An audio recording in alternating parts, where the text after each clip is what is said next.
Hey there, happy Friday, and welcome to Union Insider presented by Independence Blue Cross. I'm Marisa Pilla, joined as always by club legends Sebastian Latou and Sheanon Williams. And guys, the month of August is starting to come to a close. What is your overall view of how this month has gone? I think it's pretty positive, even if we got some little upside downs, in this month. We qualified, last week for the Open Cup semi-final, which is, another big competition for the team.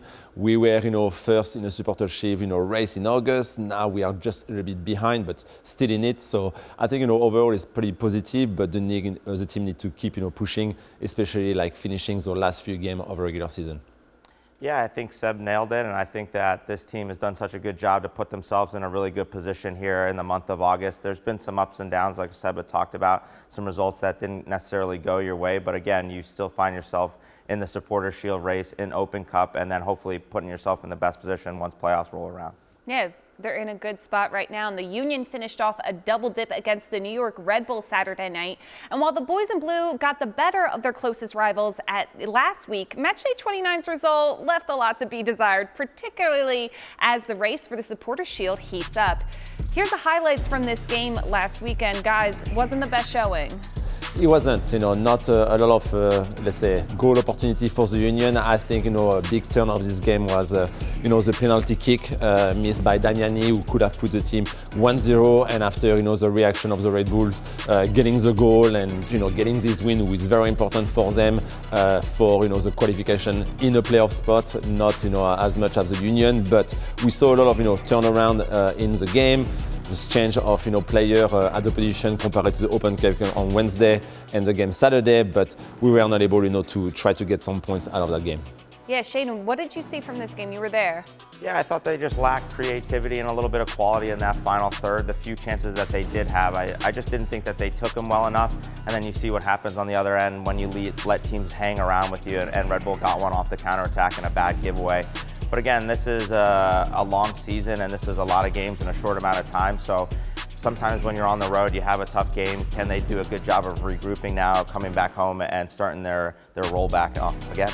Yeah, and the Union had been playing really well against the Red Bulls for years, it seems like now. So it's one of those games where they kind of had to let that good thing go. Yeah, we always say the hot streak always fall, and it was the case against the Red Bull. But again, it was so close to get the 3 points. I think the game was about little moment that the team were not able to kind of get the goal and the 3 points. So hopefully we are going to move on quickly and get ready for Chicago. Yeah, so not only did that result drop them in the Supporter Shield standings, they didn't pick up those 3 points. Speaking of Supporter Shields, let's get you caught up on the current Supporter Shield standings. The Union relinquished first place with that loss to the New York Red Bulls.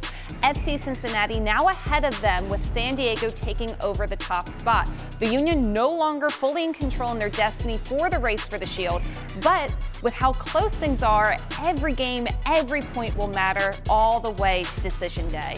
So Seba, with that in mind, does this last weekend's result against the New York Red Bulls kind of pull at your strings a little bit more, knowing what it does for Supporter Shield? Yeah, I think, the game on Saturday against Chicago is for sure a must-win for the team to stay, in this race of the Supporter Shield, because you see a team like Cincinnati, being very hard right now, winning in Portland, 3-2.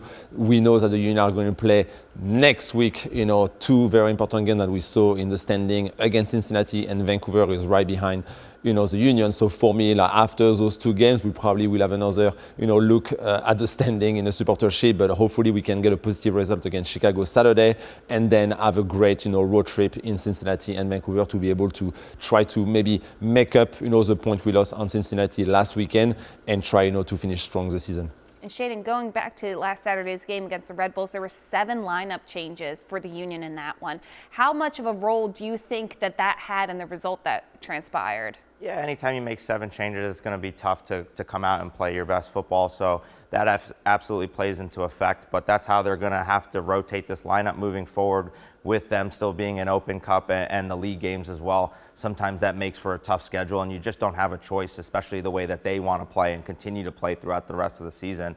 They're going to have to make changes, and those players have to adjust. Luckily for this Union side, they've done a really good job of that up to this point. Again, this New York Red Bull game being really the outlier. So hopefully they'll get back into form, and they'll start to get healthy and get all their guys back and really start to put together their best lineup as they come down the final stretch. What's interesting is when these two teams met last Wednesday for U.S. Open Cup, the Union went out with their strongest starting 11, New York Red Bulls not so much, and then they flip-flopped on Saturday. Were you at all surprised by that approach? Yeah, I think that it just has to do with where the teams are in the league standings. You had one team that was in first place and in comfortable control of the Supporter Shield, and one team that's fighting for the playoffs. So I think that both teams approached that Open Cup game differently in terms of the Union really going for it, understanding that this is an opportunity to win a trophy that we've let slip away a couple of times, and then they just didn't do a good enough job of making sure that they had enough left in the tank against Red Bull when they played them. All right, let's turn the page to Red Bull. Looking ahead to Chicago a little bit, Bradley Carnell said tomorrow's match is a must-win. Do you agree? I think so. I think, especially against Chicago, who is getting, warmer as well, trying to fight as well for a playoff spot. It's, when you play up to the subs, as Sheanon will call it, you need to get the 3 points, and you need to really get back on track of what the team is all about, and making sure that before we go on the road trip to Cincinnati and Vancouver, we get a lot of confidence getting those 3 points to keep us, on the top of the standing. So it's going to be a tough game. Chicago, I think, is going to come here to get a result as well, to get their hopes, for the playoff, but we are going to play a game that we didn't talk about it too much without probably Andre Blake, who got an injury, on the last game against the Red Bulls, coming out, after a couple of minutes in the first half. And the good thing is Jacob Glesnes coming back in a center back position. So it's going to be interesting to see, the lineup and the choice of, Bradley Carnell to have a full week to get ready for that game. But for sure, I think 3 points, it's in the mind of every player for this week. Yeah, it's going to be interesting to see that lineup, like you said, because they'll have that full week to see everybody at training. But I always find it interesting when you play the same team back-to-back games Wednesday, Saturday, and how that affects lineups. Yeah, I mean, it's very different, especially the Red Bull, like you say, we know them so well. But at the end, like the game against Chicago is totally different team, the style of play of Chicago compared to the Red Bulls. And, for the coach, that Glesnes is coming back, which is, a big thing, for the defense, because he's really like the, kind of captain of the defense, talking to everybody, using experience. And you saw him, really being for a long term as well for the team. They signed a new contract, with the Union this week. So it's very positive for him. So hopefully, he can really bring, a good, let's say, leadership into the defense to make sure maybe we can get another clean sheet against Chicago. All right, well, we're stepping away just for a moment as we head to break. Here's this week's Union Trivia question by United Concordia. Which Union player has registered the highest speed this season based on data gathered in-game? You find out the answer later in the show. Union Insider is back right after this.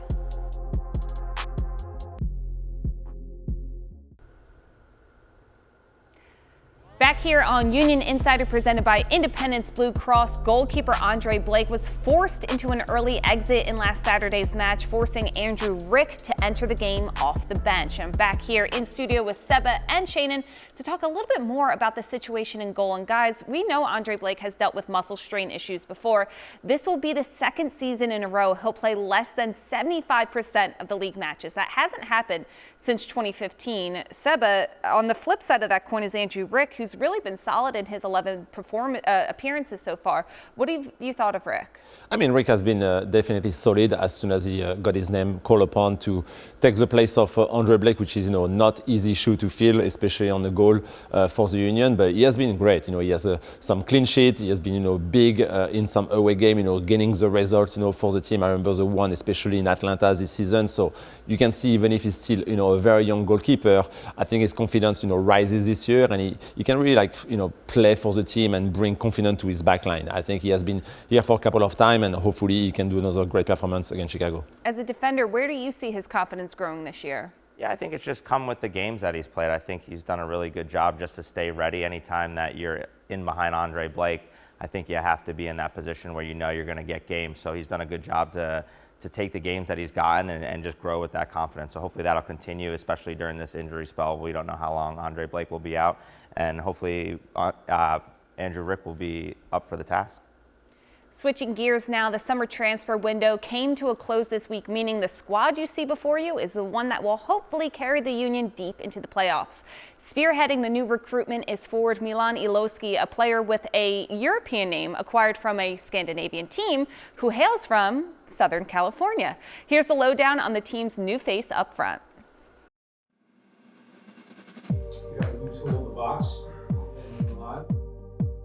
Yeah, listen, I think it creates more layers of depth to an already strong striking squad that we have. Right on time for Milan Iloski. I think he's really good in transition, connecting final plays, and I think he's also good at finishing on final plays. Milan Iloski finds the back of the net. He's shown that in his 14 games in San Diego, so we have a few plans for him, we have a few ideas for him. He's very versatile.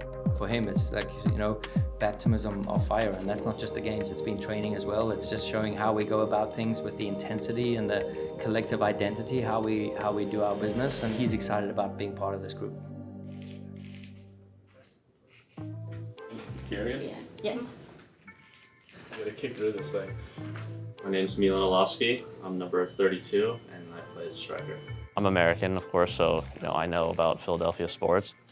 The city seems like it has a lot of history. For me, I love history, and I'm excited to look around a bit more. But first impressions have been great, and I'm so excited to be here. Hi, I'm Sean. Nice to meet you. I went to UCLA, so I played there for a couple of years, and then I turned pro early, signing for Real Salt Lake, and then playing USL just to play as much as possible. And from there, I made a move over to play in Denmark for FC Nordsjælland, and recently I was on loan at San Diego here in MLS, and now I'm here at the Union. Hey, Milan, you have to wear the snacks. I'm not kidding. Whatever they need, no problem. Actually, put that on. No problem, I'll wear it. I mean, the goals speak for himself, and he's a very quick, aggressive striker type. We do not have exactly that type of striker in our roster, and well, when we got the opportunity, we all thought, okay, we're gonna need to strike here. We play in a two-striker system, and that makes it a little bit more appealing for him as well. Once I, found out Philly was an option, it was a pretty easy decision for me to make. Everyone knows the club is one of the best clubs in the league every year, so I can definitely feel the culture here, and I've been able to watch a couple of games now, and I can definitely see the team has a clear style, and I love to win, so for me, to come in and be a part of a winning team is amazing, and I just hope I can add to that. Around the goal is where I thrive, and I want to help the team. I want to win. I'll score goals and create chances for my teammates, but ultimately I feel like I need to come in and earn my place, and I think that starts with working really hard and proving to the players in the locker room and the staff that they can trust me. It is, in a way, now the balance to prepare for playoffs. So, I mean, it's always more difficult to stay up top instead of getting there. We all know that and acknowledge that. But yeah, I think he will help pretty immediately as he knows the league. He has been over here. And of course, we want to win MLS Cup. I think that's a goal from everyone here in the building, and something that I hope to help the team achieve. I'll do everything to fight for the team, and I hope they can see that every time I'm lucky enough to step on the field. So, I'm of course very thankful to them. And Milan Iloski, new player for the Union, just announced on Tuesday about to come on into this game. Son just a few days ago from Danish side, Nordsjælland, but no stranger to MLS fans is he. 10 goals in 471 minutes earlier this year. And now, here is the Union debut of Milan Iloski, coming on to make some noise up top for the Union here at home. I'm excited to feel the fans and get to know a lot of them. I'm looking forward to hopefully giving them a lot of fun memories. The assist from Nealis, exquisite too. Marisa feeding it along, open goal here for Milan Iloski. Welcome to Philadelphia, Milan Iloski, level again.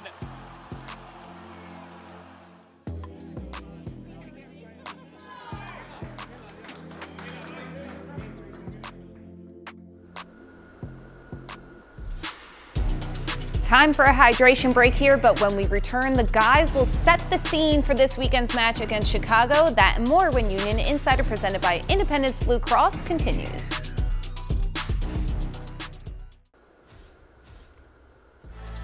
We're back with this week's Union Update presented by Torque. With the Union's win over the Red Bulls last Wednesday, they've advanced to the semifinals of this year's U.S. Open Cup and will take on Nashville SC at Geodis Park on September 16th at 8 p.m. Eastern. That match will air on Paramount Plus, and should the team prevail, they would advance to their fourth Open Cup final, having previously made it 2014, 2015, 2018. Hey everyone, welcome back. I'm Marisa, that's Seba, that's Sheanon, and it's time now for these guys to hand over their keys to the match presented by Subaru as the Union gear up to host Chicago. So Seba, what do you got? I think, for me, it's to create a lot of chances in front of the goal. I think the past two games on MLS between Toronto and the Red Bulls, we have not been, a lot in front of the goal, getting some shot on target. We have been very successful against Colorado, where it was so many chances and we were able to just score 3. But I would like to see, the same type of offense, from the Union that we saw against Colorado, really, pushing our fullback forward, delivering, crosses into the box, and being here, making some deep runs to, get some chances in front of the Chicago goal. It's not going to be easy, but of course, we need all of the people from the Union, just from the forward, but from everybody to push, the team and making sure that we get hopefully a lot of goals and a lot of chances on target. Yeah, ignite a little fire in there. You get what I did. Sheanon, yeah. What's your key? My key to the game is going to be on the defensive side. It's going to be for this team to win their individual duels. This is a front three that's very potent with Bamba, Kuipers, and Zinkernagel all really firing on all cylinders at this point in the season. This Union side hasn't had a shutout. We have to go all the way back to July 12th for their last shutout. So even with Pickle Rick in goal, need to do a good job of making sure that this team is stout defensively and they're not giving up opportunities. Now, Kuipers, he has 15 goals already this season. So specifically, how do you win that duel? Want to make sure that you limit his service and you don't let him have a lot of touches in and around your 18-yard box. Very dangerous with his running and also his link-up play. Can they do a good job of just knowing where he's at all times and making sure that he is accounted for and marked at all points of time when he's in the box? Now, Jack Elliott will be making his return to the Sub. Emotions might be running high for him in that match. How did the attackers kind of take advantage maybe of that? I mean, it's going to be definitely a great night for Jack. Coming back for the first time at Subaru Park is going to be for sure emotional for him. He has been, a great player for the Union all his years, when he played with a blue and gold. So I feel like, it's going to be for sure in the back of his, head at the beginning of the game. But when you play, usually, everything kind of erase. He's going to be focused on try to get the 3 points for Chicago. And yes, it's going to be interesting to see how our forward are going to do against him because they know him pretty well. Yeah, they know each other pretty well. On to our final break. This week's episode of Union Insider presented by Independence Blue Cross. We'll finish things up right after this.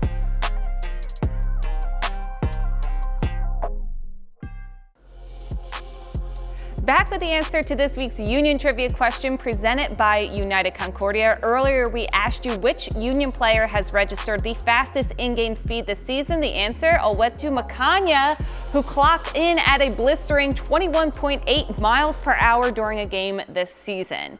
Wow, it sounds pretty fast, guys. I think Sheanon was running that fast. Yeah? Back in the day. Yeah, back in the day. Well, it's the final segment here on Union Insider. Seba and Sheanon are back with me to wrap things up in this week's final whistle topic. What is your favorite Union Chicago memory? God, so many. Which one I choose? Now, I think I'm going to go with the semifinal of Open Cup against Chicago, where I was able to score with my left foot, which I didn't score a lot with my left foot in my career, but it was a nice, shot just outside of the box, beating Sean Johnson and giving the win 1-0 for us to get to our second Open Cup final. So I will probably go with this one. All right, chef's kiss, it sounds like. Yes. Sheanon, for you? So I also used to score goals, and one of them being against Chicago, and also the same goalkeeper in Sean Johnson, who's a really good friend of mine. So definitely one of my favorite Chicago moments. This is a team that we played so many times and had so many good memories against. So hopefully this Union team will be able to create those memories again at this upcoming weekend. Now, how often do you bring it up to Sean Johnson that you scored every against time. him? Yeah, every time. I think I still have his jersey from that game, so okay. I make sure to keep that. Who gave you the assist on the goal? It might have been Seba, but we might have left that out of the story until now. It's not always about you, Seba. No, but it was another good memory. I could have bring it, but it was Sheanon. Well, my final thought for the week is that I just would like to say goodbye. Today is actually my last show with the Union.